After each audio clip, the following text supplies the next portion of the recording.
नमस्कार, आप देख रहे हैं खबर मीडिया। दोस्तों, आज की इस वीडियो में मैं आप सभी के लिए लेकर आया हूं आज दिन भर की तमाम बड़ी और मुख्य खबर, जिसमें मैं आपको बताऊंगा कि सुशांत सिंह राजपूत केस में आ रही है सबसे बड़ी खबर। इसके साथ ही मैं आपको बताऊंगा कि किस राज्य में पूरे देश में लॉकडाउन को लगा दिया गया है, साथ ही वो कौन से राज्य है जहां पर लॉकडाउन को खत्म कर दिया गया है। इसके अलावा मैं आपको बताऊंगा कि कैसे चाइना भारत पर एक बार फिर से नजरें गड़ाए हुए है। साथ ही साथ मैं आपको बताऊंगा कि मौसम वैज्ञानिक ने जारी किया है सबसे भयंकर अलर्ट, आने वाली है इस हफ्ते दमदार बारिश। तो ऐसी तमाम बड़ी खबरें हैं जिसके बारे में जानना हर किसी के लिए बहुत जरूरी है, इसलिए आप सभी हमारी इस वीडियो को अंत तक देखिएगा। साथ ही हमारी आपसे बस एक छोटी सी रिक्वेस्ट है, वीडियो को लाइक करके शेयर करना और चैनल को सब्सक्राइब करना। तो चलिए बात करते हैं सीधे पहली बड़ी खबर से। दोस्तों, देश के कई राज्यों में बढ़ा दिया गया है लॉकडाउन। तो जानते हैं कि कहां पर बढ़ा है लॉकडाउन। जी हां, देश के कई राज्यों में कोरोना वायरस के नए मामलों में आ रही कमी को देखते हुए दोस्तों लॉकडाउन में थोड़ी बहुत ढील दी गई है, लेकिन ऐसे भी बहुत सारे राज्य हैं जिन्होंने लॉकडाउन को साफ साफ आगे बढ़ा दिया है। तो सबसे पहले बात करते हैं हरियाणा की। हरियाणा में 7 जून तक के लिए दोस्तों लॉकडाउन को आगे बढ़ा दिया गया है।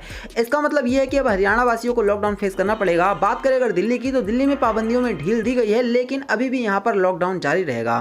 केरल के मुख्यमंत्री पिनराई विजयन ने राज्य में पाबंदी को 9 जून तक बढ़ा दिया है। साथ ही पुडुचेरी सरकार ने केंद्र शासित प्रदेश में लॉकडाउन को 7 जून तक बढ़ाया है। तमिलनाडु लॉकडाउन को पहले से ही 7 जून तक बढ़ा चुका है। कर्नाटक सरकार ने भी लॉकडाउन को 7 जून तक जारी रखने के लिए बात कही है। महाराष्ट्र सरकार ने तो 14 अप्रैल से लागू पाबंदियों को पहले ही 15 दिनों के लिए आगे बढ़ा दिया है। इसके अलावा अगर हम बात करें मध्य प्रदेश की, तो यहाँ पर भी दोस्तों शिवराज सिंह चौहान ने कहा है कि प्रतिबंधों में हम 1 जून से चरणबद्ध तरीके से छूट दे सकते हैं, लेकिन लोगों को अभी भी कई समस्याओं का सामना करना पड़ेगा।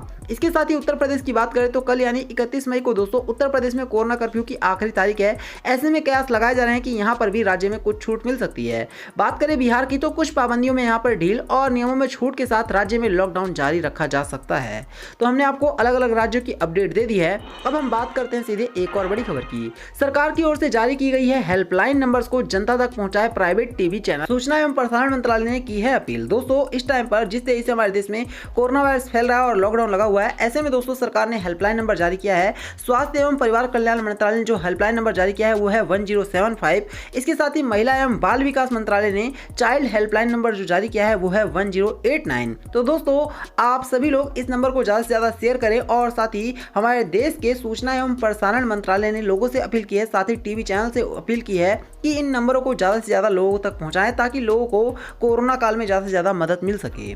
चलिए बात करेंगे एक और बड़ी खबर की। तो कोरोना वैक्सीन की कमी पर राहत की खबर। जून में 12 करोड़ डोज होंगी उपलब्ध। जी हां, भारत में कोरोना वायरस वैक्सीनेशन अभियान के तहत 18 साल के ऊपर सभी लोगों को वैक्सीनेट किया जा रहा है, लेकिन देश के कई राज्यों से वैक्सीन की कमी की खबरें सामने आ रही हैं। इसी बीच केंद्रीय स्वास्थ्य मंत्रालय ने वैक्सीन की कमी पर राहत वाली खबर दी है। स्वास्थ्य मंत्रालय ने कहा है कि जून 2021 में राष्ट्रीय कोविड वैक्सीनेशन कार्यक्रम के लिए लगभग 12 करोड़ वैक्सीन की डोज उपलब्ध होंगी। तो किसी को भी कोरोना वायरस की वैक्सीन को लेकर घबराने की जरूरत नहीं है। चलिए बात करेंगे अब हम सीधे एक और बड़ी खबर की। तो बदल गया फैमिली पेंशन का नियम। अब सरकारी कर्मचारियों की नॉमिनी को 1.25 लाख रुपए की मिलेगी पेंशन। दोस्तों, 7वें वेतन आयोग में सरकारी कर्मचारियों के परिजनों के लिए पेंशन की बड़ी सुविधा मिली है। अगर पति पत्नी दोनों सरकारी कर्मचारी रहे हैं और CCS 1972 रूल्स के तहत कवर है, तो रिटायरमेंट के बाद दोनों की मृत्यु के बाद उनके बच्चों को दी जाने वाली पेंशन मिल सकती है। यह पेंशन अधिकतम 1.25 लाख रुपए तक हो सकती है। चलिए अब मैं लेके चलता हूं आपको सीधे भारतीय रेलवे की बड़ी खबर की तरफ। तो यास तूफान के बाद पटरी पर फिर से दौड़ने लग गई है रेलवे ट्रेन। 17 रेलगाड़ियों का परिचालन हुआ है शुरू। दोस्तों, यास के तूफान के कारण रांची स्टेशन, हटिया स्टेशन और मुरी स्टेशन से खुलने वाली करीब 17 ट्रेनों का परिचालन बंद कर दिया गया था। ये खबर है सीधे रांची से, और आपको बता दें कि सिर्फ रांची ही क्यों, पश्चिम बंगाल, उड़ीसा के दोस्तों अलग अलग जगहों पर काफी सारे रेलवे को बुरी तरह से प्रभावित होना पड़ा था। लेकिन फाइनली अब जब यास तूफान जा चुका है, तो एक बार फिर से दोस्तों रेलवे और साथ ही सामान्य जनजीवन पटरी पर लौटने लगा। चलिए बात करते हैं हम सीधे कि कैसे मौसम वैज्ञानिक ने जारी की है सबसे भयंकर चेतावनी। दिल्ली में इस हफ्ते गरजेंगे बादल, अगले 3 दिनों तक हो सकती है भयंकर बारिश। जी हां, बढ़ते तापमान और गर्मी के लिहाज से अगले कुछ दिन लोगों के लिए राहत वाले हो सकते हैं, क्योंकि भारतीय मौसम विभाग की माने तो अगले 3 दिन गरज चमक के साथ बारिश या हल्की बारिश हो सकती है।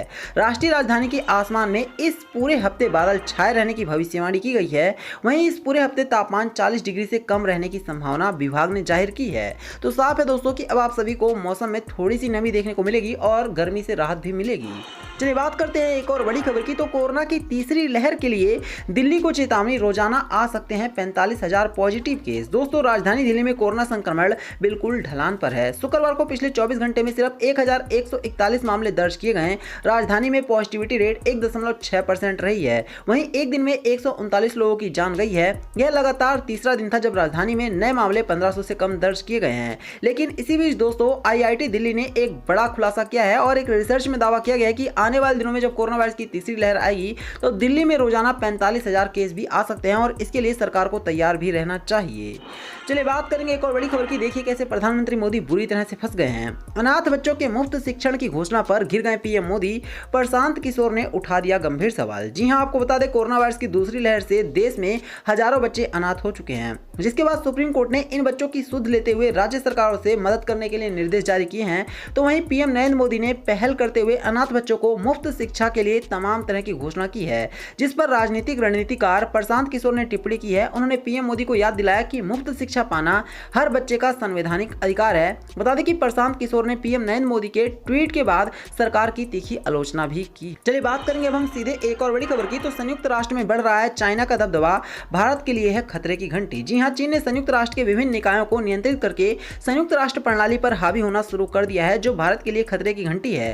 शीर्ष विदेश नीति टैंक का कहना है चीन के इस दबदबे को कंट्रोल करने के लिए भारत को रक्षात्मक नीति अपनाने के बजाय सक्रिय प्रभावी कदम उठाने चाहिए। मुंबई स्थित गेटवे हाउस से बड़ी खबर आ रही है कि दोस्तों चाइना अब धीरे धीरे करके अपनी शक्ति बढ़ाने लग गया है और इसके बाद दोस्तों भारत को भी पूरी तरह से चाइना के इस हमले के लिए तैयार रहना चाहिए और साथ ही भारत को भी प्रयास करना चाहिए कि चाइना से वो आगे बढ़े। चलिए बात करेंगे एक और बड़ी खबर की। तो अब कोरोना वैक्सीन का सर्टिफिकेट दिखाने के बाद ही मिलेगी शराब, लिया गया है बड़ा फैसला। जी हां, उत्तर प्रदेश के इटावा में कोरोना संक्रमण को रोकने की दिशा में वैक्सीन लगवाने को लेकर सेफई के उप जिला अधिकारी SDM ने एक अनूठी पहल करते हुए ठेकेदारों से कहा है कि वह किसी को भी बगैर प्रमाण पत्र के शराब की बिक्री नहीं करें और इसका असर दिखाई भी देने लग गया है। उप जिला अधिकारी हेम सिंह के अनुसार उन्होंने ठेकेदारों से बगैर वैक्सीन प्रमाण पत्र के किसी को शराब की बिक्री नहीं करने की अपील की थी। SDM की अपील के बाद अब शराब खरीदने वाले वैक्सीन लगवाने का प्रमाण पत्र लेकर के आ रहे हैं। तो साफ है कि अब अगर आपके पास कोरोना वायरस की वैक्सीन का प्रमाण पत्र होगा तभी दोस्तों आप सभी लोग किसी भी तरह से शराब पी पाएंगे, अन्यथा आप शराब नहीं पी पाएंगे। चलिए बात करेंगे एक और बड़ी खबर की। तो खौफनाक कानून के इस्तेमाल में टॉप पर है प्रदेश। योगी और भाजपा को लग सकता है तगड़ा झटका UPA। जी हां, देश में खौफनाक कानून कहे जाने वाले गैर कानूनी गतिविधियों अधिनियम यानी UPA का उत्तर प्रदेश में जमकर इस्तेमाल हो रहा है। हालांकि विपक्षी दल इस्तेमाल की जगह दुरुपयोग शब्द का प्रयोग करते हैं। मुख्यमंत्री योगी आदित्यनाथ के सत्ता संभालने के बाद तो एकाएक इस कानून के तहत दर्ज होने वाले मामलों में तेजी आ गई है। नए और पुराने केसों की गति में 70% से ज्यादा का अंतर आ गया है। तो साफ है कि सीएम योगी को एक बड़ा झटका लग सकता है। जिस तरह से ये कानून उपयोग किए जा रहे हैं, इसको लेकर के सीएम योगी को गहन विचार करने की जरूरत है। अगर इसी तरह से चलता रहा तो इसका असर दोस्तों आने वाले दिनों में विधानसभा के चुनाव में देखने को मिल सकता है और हम साफ तौर पर कह सकते हैं कि इसके बाद सीएम योगी की सरकार जा सकती है। आपको बता दें कि बहुत जल्द अब उत्तर प्रदेश में विधानसभा का चुनाव होने वाला है। इसके लिए सीएम योगी को पूरी तरह से तैयार रहना चाहिए और कोई भी गलती नहीं करनी चाहिए। तो ये थी आज दिन भर की तमाम बड़ी और मुख्य खबर। वीडियो को लाइक करना, इसे शेयर करना और चैनल को सब्सक्राइब करना। धन्यवाद।